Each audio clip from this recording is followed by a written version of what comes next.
Good afternoon, Simon Pollard here, garden designer and director of Awakening Walks and Talks.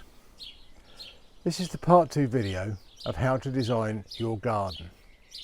You see, in the first one, you'll remember, we talked about what do you want to do in your garden, whether it was have a barbecue or a cup of tea at 11 o'clock or kick a ball with your grandchildren, because that has a real huge knock-on effect on ultimately how you're going to design your garden. But when you've got the answers to those questions, the next set of questions are, well, twofold really. Firstly, where does the sun travel through your garden? That's really important, because if you like barbecues, then you probably have them in the evening, and you'd want to put the pergola or paving or area where the sun's going to be at the end of the day. The only time that might change is in August, when it's really, really hot.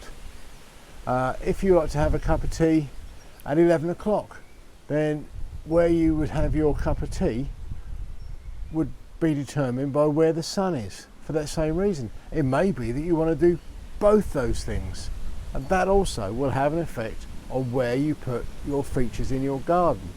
And when you've worked out where you want to put the features in your garden, then you'll work out where the lines of traffic are going to be, because you need to be able to get around in your garden to those places simply and easily, especially if you come out into the garden in the winter, and I think you should, because then the ground might be wet and you want to be able to come out in slippers or everyday shoes, which you can. So those are really important things. Where does the sun travel through your garden? That will determine where you put your features, your pond, your pergola, your decking, your paving, and that then will determine where the traffic is and where you put the paths in your garden. Kind of makes sense really. Once you've sorted those out, everything else generally kind of tends to fall in place. So there you go, that's Simon Pollard, garden designer. If you would like to know anything more about any of these, call me 07970 414 784.